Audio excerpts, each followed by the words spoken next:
कैसे हैं आप सब। स्वागत है आपका टीचिंग इंस्टीट्यूट में।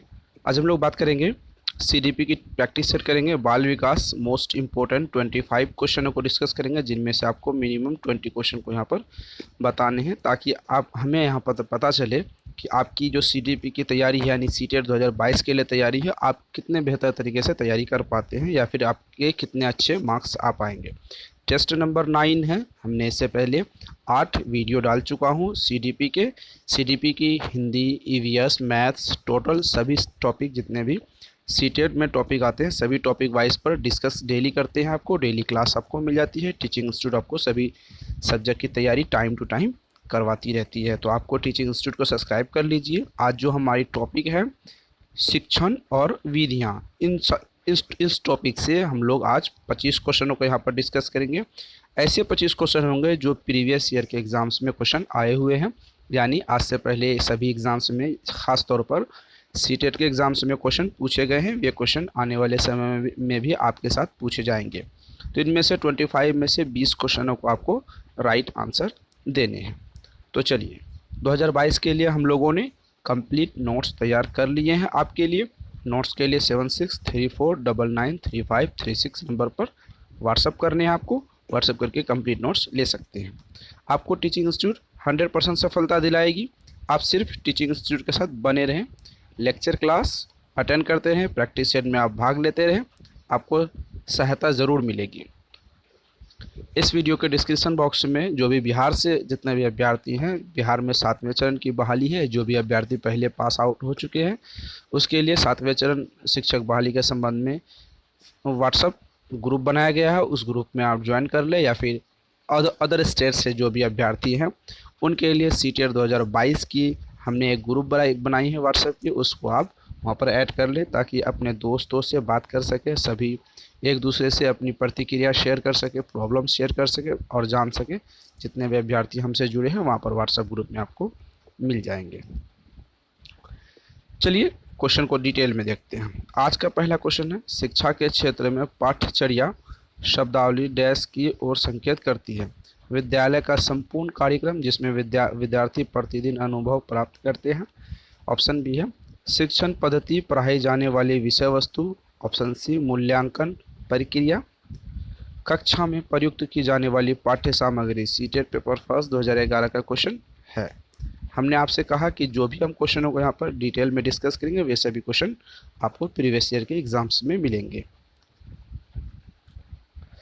पाठ्यचर्या के बारे में बताना, शब्दावली का जो संकेत है वो किस ओर इंगित करती है। पाठ्यचर्या विद्यालय का संपूर्ण कार्यक्रम होता है। पाठ्यचर्या यानी जो आपके सिलेबस के अकॉर्डिंग जो कार्य करती है उसे पाठ्यचर्या कहते हैं। विद्यार्थी प्रतिदिन अनुभव प्राप्त करते हैं पाठ्यचर्या से। Option number A right answer होंगे। निचली कक्षा में शिक्षण की खेल पद्धति मूल रूप से आधारित है। शारीरिक शिक्षा कार्यक्रमों के सिद्धांतों पर, विकास एवं बुद्धि के वैज्ञानिक सिद्धांतों पर, शिक्षण पद्धति के सिद्धांतों पर, शिक्षण के समाज शास्त्रीय सिद्धांतों पर। पेपर फर्स्ट 2011 का भी ये क्वेश्चन आपको देखने के लिए मिलेगा। तो राइट आंसर बताइए, क्या राइट आंसर हो जाएगा यहाँ पर। क्वेश्चन कहता है निचली कक्षा यानी 1 to 5 की बात यहाँ पर की गई है। ठीक है, खेल पद्धति के द्वारा, किसके द्वारा, खेल पद्धति के द्वारा आधारित है। खेल पद्धति पर क्या होती है, शारीरिक शिक्षा कार्यक्रमों पर। सिर्फ शारीरिक शिक्षा पर ध्यान खेल के माध्यम से नहीं दी जाती है। अगर खेल के माध्यम से हम लोग यहाँ पर बात करें तो बौद्धिक होगी, मनोवैज्ञानिक होगी, शारीरिक होगी, संवेगात्मक होगा और सहयोगात्मक। ठीक है, सहयोगात्मक भी यहाँ पर जोड़ेगा। तो ये सभी चीज़ों पर खेल पद्धति में ये सभी चीज़ें आती हैं। तो यहाँ पर ऑप्शन नंबर आपको दिख रहा होगा, बौद्धिक मनोवैज्ञानिक, दो चीज़ें आ गई तो option number B right answer होगा। एक प्रभावी शिक्षक के लिए आवश्यक है कि वह कठोर हो, उच्च जाति से संबंधित हो, वह संप्रेषण में निपुण हो, उसका उच्च सामाजिक स्तर हो।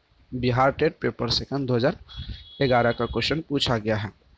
आपके हिसाब से यहाँ पर बताने हैं कि आपके हिसाब से एक शिक्षक को क्या आवश्यक होनी चाहिए, ये सवाल आपसे पूछा गया है।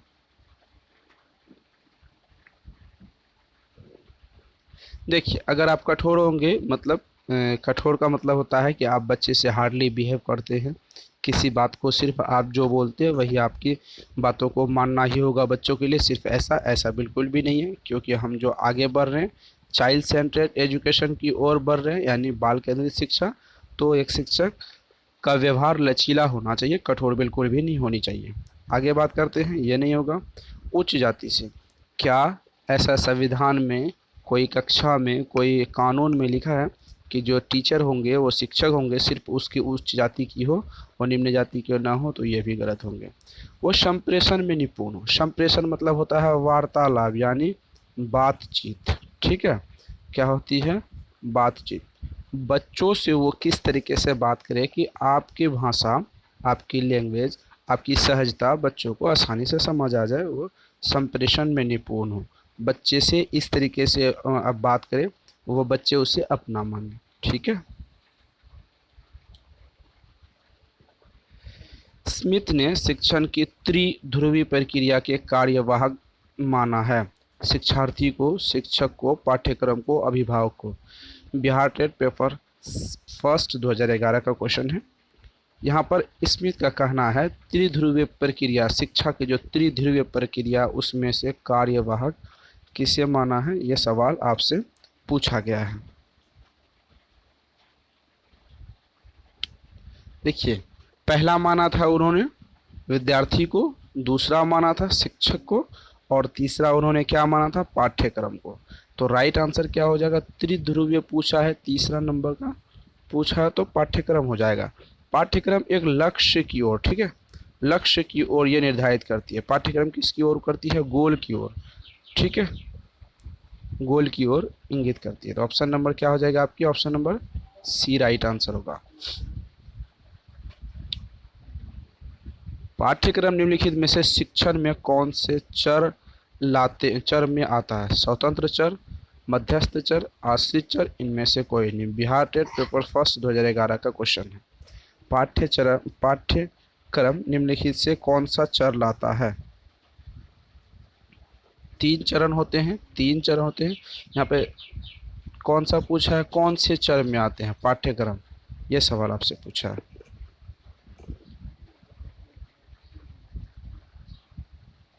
तो ऑप्शन नंबर बी आ जाएगा, पाठ्यक्रम मध्यस्थ चर। यानी पहले क्या होता है? विद्यार्थी होते हैं, उसके बाद क्या होता है? शिक्षक होते हैं। ठीक है, इन दोनों के जो बीच का कड़ी होता है, बीच वाले, वो मध्यस्थ होता है पाठ्यक्रम। ठीक है, तो इन तीनों का जो पाठ्यक्रम होता है, ऑप्शन नंबर बी मध्यस्थ, उन दोनों शिक्षक और विद्यार्थियों के बीच का होता है। अधिगम स्थानांतरण की योग्यता को बढ़ाने के लिए आवश्यक नहीं करनी चाहिए। सामान्यीकरण पर बल देना, रटने की प्रवृत्ति को प्रोत्साहन देना, स्वक्रिया को प्रोत्साहित करना, सूझ द्वारा सीखने का विकास करना। हरियाणा टेट पेपर फर्स्ट 2011 का क्वेश्चन है। चलिए हम कुछ क्वेश्चन टैग एंड ट्रिक, इन दोनों के माध्यम से क्वेश्चनों को सॉल्व करते हैं। ठीक है, नेगेटिव एंड पॉजिटिव टैगवर्ड के माध्यम से हम क्वेश्चनों को डिटेल में डिस्कस कर लेंगे आसानी से। देखिए, सबसे पहले यहाँ क्वेश्चन पूछा है नेगेटिव फॉर्म में, क्वेश्चन पूछा है नेगेटिव फॉर्म में। ठीक है, क्वेश्चन ही गलत है। क्वेश्चन क्या पूछा है? गलत। जब क्वेश्चन गलत पूछता है तो आपको तीन ऑप्शन सही होते हैं और एक ऑप्शन आपके गलत होते हैं। बुझे? तो गलत वाले को ढूंढना या सही वाले को ढूंढना, वो आप तय कर लीजिए। हम क्या करेंगे, सबसे पहले सही वाले को ढूंढ लेते हैं। ठीक है, सामान्यीकरण पर बल देना है, सही हो जाएगा। नॉर्मलाइजेशन पर बल देना है, क्योंकि आप जो कक्षा चला रहे हैं उन कक्षाओं में क्या सभी जो बच्चे होते हैं वो सामान्यीकरण दृष्टि से आप देखते हैं, किसी पर विशेष बल नहीं दे सकते। स्वक्रिया पर प्रोत्साहित करना है, बच्चे खुद से अगर कोई चीज़ करे तो उसको उस चीज़ों पर प्रोत्साहित करेंगे, बच्चे को मोटिवेट करेंगे, ये भी सही हो जाएगा। क्योंकि बच्चे जो भी कार्य करते हैं वो खुद से कार्य किए हुए कार्य को ज़्यादा अच्छी तरीके से सीख पाते हैं। ठीक है, सूझ द्वारा सीखने का सिद्धांत, ऑप्शन नंबर डी ये भी सही हो जाएगा। तो ऑप्शन डी सही होगा, बी सही होगा, ए सही होगा। तो गलत क्या होगा? रटने की प्रवृत्ति, ये क्या हो जाएगी? नेगेटिव फॉर्म में आती है। बच्चे को कभी भी आप नेगेटिव के लिए प्रोत्साहित नहीं करेंगे, तो जो गलत क्या हो जाएगा? नेगेटिव वाले हो जाएगा। तो ये गलत होगा, तो इसी को हम सही मारेंगे। बूझे? चलिए, अध्यापक की पद्धति के रूप में व्याख्यान प्रणाली के बारे में निम्नलिखित कथनों का अध्ययन करें।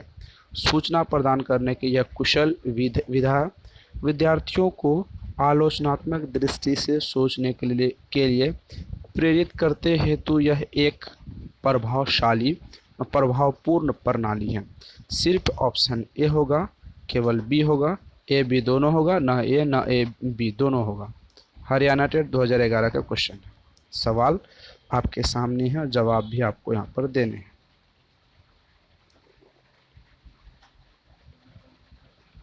चलिए, राइट आंसर क्या होगा बताइए। अध्यापन की पद्धति के रूप में व्याख्यान प्रणाली, क्या प्रणाली, व्याख्यान प्रणाली पर निम्नलिखित कथनों का अध्ययन कीजिए। सूचना प्रदान करने की यह कुशल कथन, व्याख्यान मतलब जो होता है आपको डिटेल में डिस्कशन जो होती है वो सूचना पर अत्यधिक बल देता है। ऑप्शन ए सही होगा। विद्यार्थियों को आलोचनात्मक दृष्टि से सोचने के लिए प्रेरित करते हेतु प्रभावपूर्ण, हाँ ये भी सही होगा। जब भी आप व्याख्यान विधि करेंगे तो विद्यार्थी आलोचना रूप से इसे जरूर सोचने पर वो मजबूर होते हैं। तो ऑप्शन ए बी दोनों सही होगा। तो इस हिसाब से ऑप्शन नंबर आपके सी सही हो जाएंगे। शिक्षा का उद्देश्य होना चाहिए, जो गोल होनी चाहिए, ठीक है, जो गोल होनी चाहिए, जो भी एम होनी चाहिए शिक्षा का, वो क्या होनी चाहिए, जो टारगेट भी आप कह सकते हैं। विद्यार्थियों को परीक्षा के लिए तैयार करना, विद्यार्थियों में व्यवहारिक कुशल का विकास करना, विद्यार्थियों में सामाजिक चेतना का विकास करना, विद्यार्थियों को व्यवहारिक जीवन के लिए तैयार करना। पेपर सेकंड 2011 का क्वेश्चन है। शिक्षा का क्या उद्देश्य है? पहला क्वेश्चन ऑप्शन में काट देता हूँ, नहीं होगा। शिक्षा का ये उद्देश्य बिल्कुल भी नहीं है कि आप सिर्फ विद्यार्थियों को परीक्षा के लिए तैयार करें, ये ज़रूरी नहीं है, ठीक है। चलिए, ये हमने काट दिया, बाकी बचे आपके ऑप्शन बी सी डी, क्या राइट आंसर होंगे आपको यहाँ पर बताने हैं। चलिए, एक और हम काट देते हैं, यहाँ पर आपको ए एंड बी ये दोनों काट दिए, आपके पास बचता है ऑप्शन सी एंड डी। इन दोनों में से क्या होगा, सामाजिक चेतन होगा या व्यवहारिक जीवन के लिए तैयार करना है, ठीक है।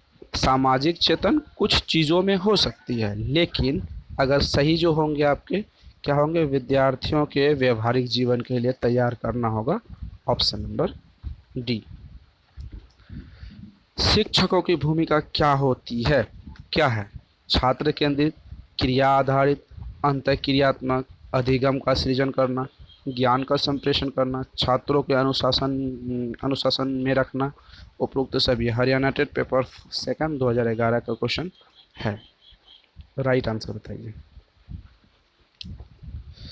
जो शिक्षक की जो भूमिका होती है वो छात्र केंद्रित होती है, चाइल्ड सेंटर्ड एजुकेशन, हमने आपको कई बार कहा है कि चाइल्ड सेंटर्ड एजुकेशन होती है। क्रिया आधारित होती है, यानी बच्चे जो कार्य करते हैं उस पर वो आधारित होती है, उसको ध्यान वो रखते हैं। अंतःक्रिया अधिगम का सृजन करना है, ऑप्शन ए सही। ज्ञान का संप्रेषण करना शिक्षक का कार्य, सही। आपको ज्ञान का बांटना है, ज्ञान को देता है वो। छात्रों को अनुशासन में रखना, ये भी सही। तो इस हिसाब से ऑप्शन ए बी सी तीनों सही होगा, तो option number D right answer हो जाएगा। चलिए आगे बढ़ते हैं। शिक्षक की भूमिका होती है कौशल अर्जन करने में प्रशिक्षित करना, ज्ञान का स्थानांतरण करना, ज्ञान देना, ज्ञान निर्माण का सरलीकरण। हरियाणा टेट पेपर सेकंड 2011 का क्वेश्चन है, सेम क्वेश्चन है, कुछ चीज़ें यहाँ पर ऑप्शन आपके बदल दिए गए हैं। तो चलिए राइट आंसर होगा, क्या होगा, कौशल अर्जन करना, ज्ञान का स्थानांतरण करना है, ज्ञान देना या ज्ञान का सरलीकरण करना। राइट आंसर बताइए। देखिए इसका राइट आंसर क्या होगा, इसका ऑप्शन नंबर यहाँ पर डी राइट आंसर होगा। शिक्षक की भूमिका बच्चों के ज्ञान का निर्माण में सरलीकरण करना है, सिंप्लीफिकेशन करना है, यानी बच्चे कहीं पर अगर उलझ जाते हैं तो उसे बेहतर तरीके से समझा के आगे बढ़ाने की दिशा शिक्षक की भूमिका कहलाती है। एक विषय पर आधारित एवं आधुनिकीकृत सूचना किस स्रोत से प्राप्त होती है, अंतर्राष्ट्रीय सम्मेलन, इंटरनेट, विश्वकोश, नवीनतम एकेडमी पत्रिकाएं। हरियाणा टेट 2011 का क्वेश्चन है। अगर आप एक विषय पर सर्वाधिक आधुनिकीकृत सूचना का स्रोत मानते हैं तो वो क्या होगा? आप लोग डेली से इसका इस्तेमाल करते हैं, बताइए क्या होगा? सर्वाधिक की बात कर रहा है, सर्वाधिक। इंटरनेट जो अनंत है, इन्फिनाइट तक है, यानी इंटरनेट एक ऐसा चीज़ है वो अनंत तक जाती है, इसकी सर्वाधिक की बात होगी।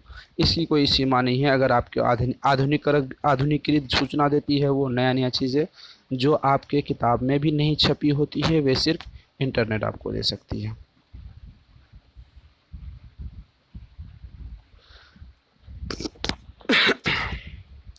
निम्नलिखित में से कौन सा समझ के लिए शिक्षण को प्रदर्शित नहीं करता? नियम कैसे काम करता है इसे स्पष्ट करते हेतु उदाहरण उपलब्ध कराने के लिए विद्यार्थियों को पढ़ना, विद्यार्थियों को एकांकी तथ्यों और प्रक्रियाओं को याद करने योग्य बनाना। सी देखते हैं, समानता और अंतर देखने में सादृश्य स्थापित करने के लिए विद्यार्थियों की सहायता, परिघटना या अवधारणा को अपने शब्दों में अभिव्यक्त करने के लिए विद्यार्थियों को कहना। सी टेट का भी क्वेश्चन है, एच टेट का भी क्वेश्चन है।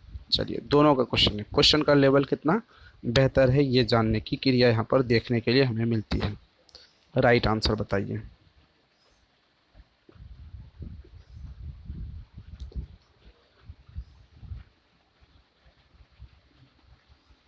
आपके हिसाब से क्या राइट आंसर होगा? यहाँ पर आपको यहाँ पर बताने हैं, जल्दी अपना राइट आंसर बताइए। चलिए, ऑप्शन नंबर बी यहाँ पर राइट आंसर होगा। ऑप्शन नंबर बी, क्योंकि क्वेश्चन क्या कहता है? नेगेटिव। नेगेटिव का मतलब होता है क्वेश्चन गलत पूछा है। क्या पूछा? क्वेश्चन गलत पूछा है। तो अब क्वेश्चन गलत पूछा है तो तीन ऑप्शन नेगेटिव फॉर्म में जब क्वेश्चन पूछता है तो तीन ऑप्शन सही होते हैं, एक ऑप्शन गलत होते हैं। तो सही वाले क्वेश्चन क्या हो जाएगा? सही ऑप्शन ए सी डी तो हो जाएगा। गलत क्या हो जाएगा? यहाँ पर याद रखने के लिए जहाँ जहाँ पर भी आपको याद रखने की बातें बताता है वो गलत हो जाती है। सिंपल सी बात है, क्योंकि वो नेगेटिव फॉर्म में आती है, नेगेटिव फॉर्म में आती है तो वो गलत हो जाती है। जो चीज़ें गलत होती है, सिंपल सी बात है, उसे अलग रखेंगे। तीन ऑप्शन बाकी वहाँ पर सही हो जाएंगे।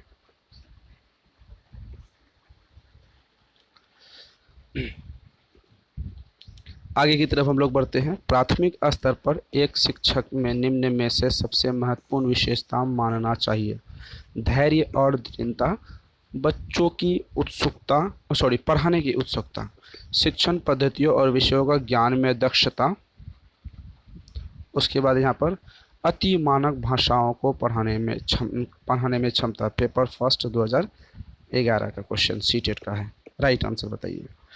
प्राइमरी लेवल की बात हो रही है। 1 to 5 के जो विद्यार्थी जो शिक्षक होते हैं उनमें से क्या यहाँ पर होना चाहिए, विशेषता होनी चाहिए?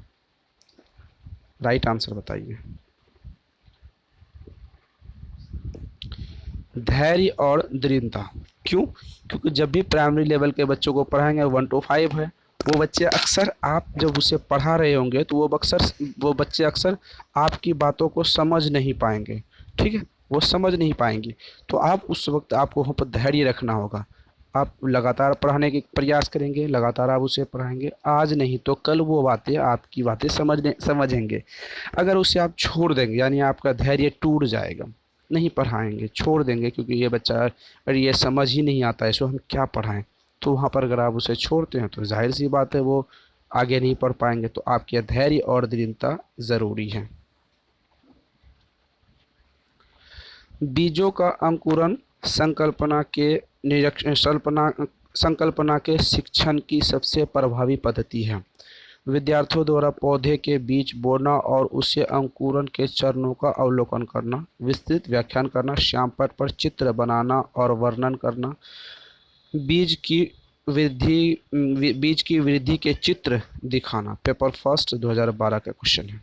राइट आंसर आपके सामने। राइट आंसर आप जल्दी लगाइए।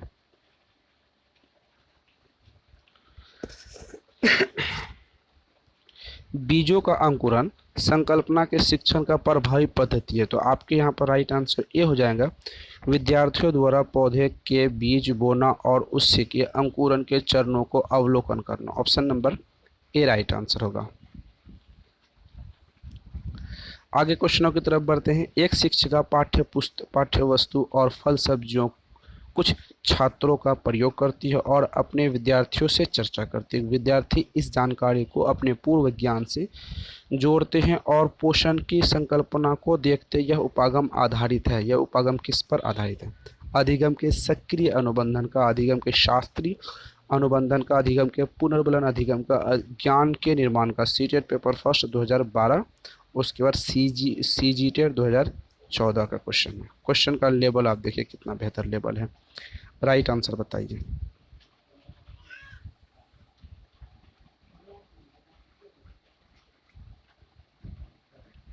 चलिए, ये ऑप्शन जो आपके होंगे, ऑप्शन नंबर डी होगा, ज्ञान के निर्माण का। क्या होंगे? ज्ञान के निर्माण का, option number D right answer. एक शिक्षिका अपने शिक्षार्थियों के अनेक तरह की सामूहिक गतिविधियों में व्यस्त रखती है, जैसे समूह चर्चा, समूह परियोजना, भूमिका निर्वाह आदि। सीखने के किस आयाम को उजागर करता है? सामाजिक गतिविधि के रूप में अधिगम, ऑप्शन बी देखते हैं। प्रतियोगिता आधारित अधिगम, मनोरंजन द्वारा अधिगम, भाषा निर्देश द्वारा अधिगम। सीटेट 2012 का क्वेश्चन, पेपर सेकंड का क्वेश्चन है। हम लोग यहाँ पर पेपर फर्स्ट और पेपर सेकंड दोनों की एक साथ रेगुलर तैयारी करते रहते हैं।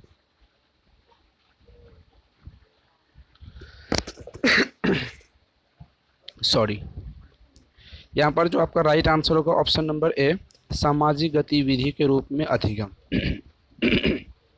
जैसे समूहचर्या, ग्रुप का जो डिस्कशन होगा वो सामाजिक गतिविधि में होती है। समूह परियोजना, जो ग्रुप में जो प्रोजेक्ट होते हैं वो भी सामाजिक अधिगम की आती है। तो ये सब चीज़ें सीखने के आयाम सामाजिक गतिविधियों पे अंतर्गत आती हैं। प्राथमिक कक्षा में सकारात्मक वातावरण निर्माण करने के लिए एक शिक्षक को क्या चाहिए? तो 1 to 5 का क्लास कर रहे हैं आप, ठीक है, आप क्लास कर रहे हैं। पॉजिटिव वातावरण, बच्चे को सबसे पहले पढ़ाने से पहले आपको वातावरण देने होते हैं। तो अगर आप बच्चे को पॉजिटिव वातावरण देते हैं तो देने के लिए आपको क्या करना चाहिए? ये सवाल आपसे पूछा, यानी सबसे पेडागोजी का क्वेश्चन यहाँ पर देख रहा हूँ। विभेद करना चाहिए ताकि प्रत्येक के लिए समान लक्ष्य सुनिश्चित सुनिश्चित करने चाहिए। सुबह प्रत्येक बच्चे का अभिवादन करना चाहिए। समूह गतिविधि के दौरान सामाजिक आधार पर उन्हें समूह बनाने की अनुमति देनी चाहिए। सकारात्मक अंत वाली कहानी सुनानी चाहिए। चलिए, सीटेट 2012 का क्वेश्चन, राइट आंसर आपके हिसाब से क्या होगा? क्वेश्चन बेहतर है, ऑप्शन भी आपके बेहतर है। सकारात्मक वातावरण आपको अगर लाना है तो सुनिश्चित करें, समान लक्ष्य सुनिश्चित करने होंगे आपको। ये पॉजिटिव टैग वर्ड क्या है? समान लक्ष्य को सुनिश्चित करना चाहिए। तो option number A right answer हो जाएगा। निम्नलिखित में से कौन सा शिक्षक से संबंधित है? अधिगम, शिक्षक संबंधित अधिगम को प्रभावित करने वाला कारक है। यानी ऐसा यहाँ पर ये सवाल पूछा गया, ऐसा कौन सा जो कारक है जो शिक्षक से संबंधित अधिगम को प्रभावित करता है?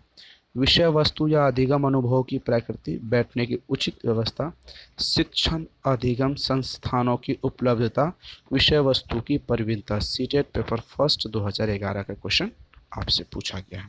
राइट आंसर बताइए, आपके हिसाब से क्या राइट आंसर होंगे? देखिए, अगर आप विषय वस्तु में प्रवीणता होंगे, उसमें वो फिक्स होंगे, आप अपने विषय में निपुण होंगे, तो यहाँ पर सीधी बात है क्या होगा? वो अधिगम को प्रभावित करने वाले कारक को से माना जाता है। Option number D right answer होंगे। वे विद्यार्थी जो समृद्ध ज्ञान और शिक्षण दक्षता की हार्दिक इच्छा प्रदर्शित करता है उनके पास होता है निष्पादन, उपागम, अभिविन्यास, नैपुण्य, अभिविन्यास, निष्पादन, परिहार, विभिन्न व्यास, कार्य परिहार, विभिन्न अभिविन्यास। पेपर फर्स्ट 2012 का क्वेश्चन है।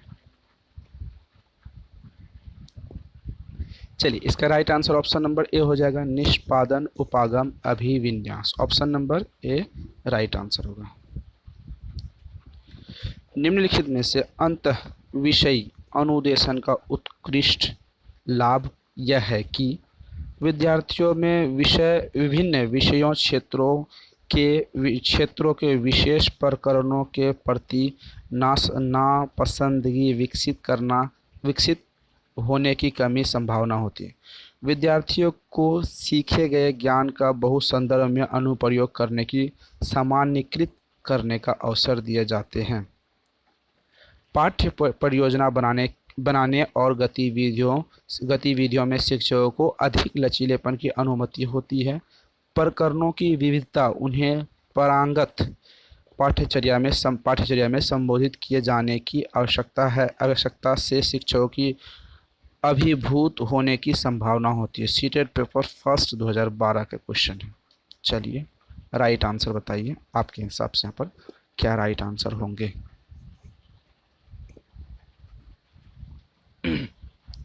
इसका राइट आंसर ऑप्शन नंबर क्या हो जाएगा, बी। विद्यार्थियों को सीखे गए ज्ञान का बहु संदर्भों में प्रयोग करना और उससे अवसर देना। देखिए यहाँ पर सीखे गए ज्ञान पॉजिटिव टैग वर्ड की गिनती में आएगी, अनुप्रयोग पॉजिटिव टैग वर्ड की गिनती में आएगी और अवसर, ठीक है, ये भी पॉजिटिव टैग वर्ड की गिनती में आती है। तो ऑप्शन नंबर क्या हो जाएगी, बी राइट आंसर हो जाएगी।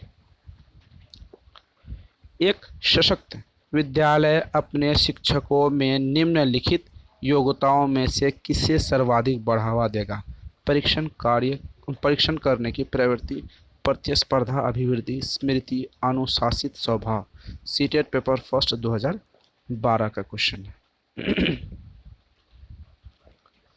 सशक्त विद्यालय अपने शिक्षकों निम्नलिखित योग्यताओं को सर्वाधिक बढ़ावा देगा प्रतिस्पर्धा और अनुवृत्ति में। Option number B right answer होगा। एक विद्यार्थी गुणन के सवालों को हल करना सीखता है। वह अपने जोड़ के पूर्व ज्ञान को प्रयोग करता है और इस प्रकार के अधिगम अंतरण को क्या कहलाता है। द्विपार्श्विक अंतरण, धनात्मक अंतरण, पूर्ववर्ध अंतरण, शैक्षिक अंतरण। ऑप्शन नंबर आपके सामने हरियाणा टेट पेपर सेकंड 2013 का क्वेश्चन है। चलिए राइट आंसर बताइए क्या होगा यहाँ पर राइट आंसर। ऑप्शन नंबर यहाँ पर सी हो जाएगा, उर्वर्ध अंतरण। चलिए आगे की तरफ हम लोग बढ़ते हैं। एक शिक्षिका अपने विद्यार्थियों की सदैव इस रूप से सहायता करती है कि वे एक विषय क्षेत्र से प्राप्त ज्ञान को दूसरे विषय क्षेत्र के साथ जोड़ सके। इससे डैश को बढ़ावा मिलता है। शिक्षार्थी स्वायत्तता का, ज्ञान के सहसंबंध एवं अंतरण का, पुनर्बलन का, व्यक्तित्व भिन्नताओं का। सीटेट पेपर सेकंड 2012 का क्वेश्चन है। राइट आंसर बताइए।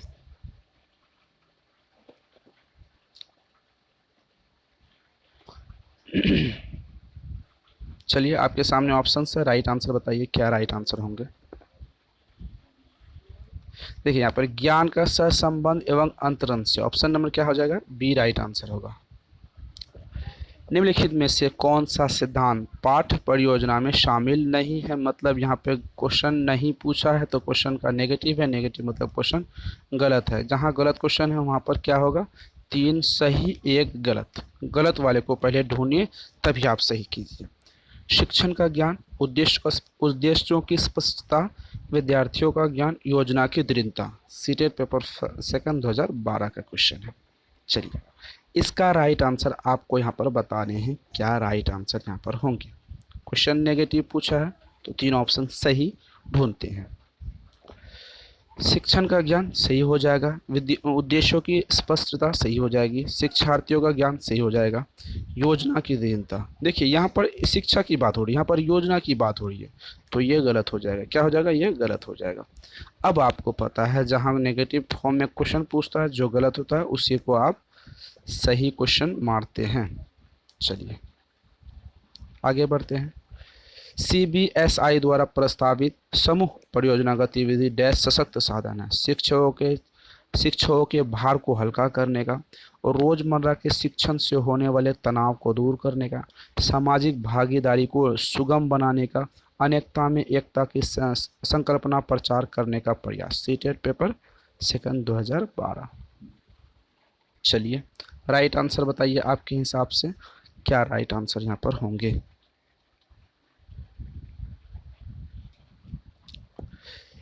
देखिए CBSE ने क्या पूछा है, ऑप्शन नंबर यहाँ पर राइट आंसर सी हो जाएगा। सामाजिक भागीदारी को सुगम बनाने का। शिक्षक जो क्या करेगा बच्चों के, सामाजिक भागीदारी को सुगम बनाता है। Option number C right answer. तो ये थे आज के हमारे मोस्ट इम्पोर्टेंट 25 क्वेश्चन सीडीपी के, जिसमें से आपको 20 क्वेश्चनों को मिनिमम बताने हैं। या तो आप कमेंट सेक्शन में बताइए, व्हाट्सएप ग्रुप में आप जुड़ के बता सकते हैं। सीटेट 2022 के लिए आपको व्हाट्सएप ग्रुप का लिंक इस वीडियो के डिस्क्रिप्शन बॉक्स में मिलेगा, वहाँ पर जाके आप अपनी जानकारी दे सकते हैं। आपको कैसी लगी प्रतिक्रिया दे सकते हैं। नोट्स के लिए मैं नंबर बता दिया, अभी भी मैं आपको नंबर बता दूंगा, वहाँ पर जाके आप नंबर पे व्हाट्सएप करके कंप्लीट नोट्स ले सकते हैं। आगे हम बात करेंगे, अगर आपकी तैयारी थोड़ी कम रहती है तो आप रेगुलर प्रैक्टिस सेट करेंगे। आप नोट्स अगर अच्छी तरीके से पढ़ेंगे तो आपकी तैयारी बहुत अच्छी तरीके से हो जाएगी। सीडीपी की क्लास अभी आपको हो चुकी है, उसके बाद आपको ईवीएस की क्लास मिल जाएगी, मैथ्स की क्लास आपको मिल जाती है, हिंदी की क्लास मिल जाती है। सभी टॉपिक पर, जितने भी टॉपिक सीटेट में पूछ जाते हैं उस टॉपिक पर आपको डेली रेगुलर क्लास मिलती रहती है। 7634993536 इस नंबर पर आप व्हाट्सएप करके कंप्लीट नोट्स ले सकते हैं। जो भी अपनी राय देना चाहते हैं कमेंट बॉक्स में या फिर व्हाट्सएप ग्रुप में कहीं भी आप दे सकते हैं। हम आपको ज़रूर रिप्लाई करने की कोशिश करेंगे। कैसी इन्फॉर्मेशन लगी ज़रूर बताइएगा। फिर मिलते हैं अगले वीडियो में। Thank you.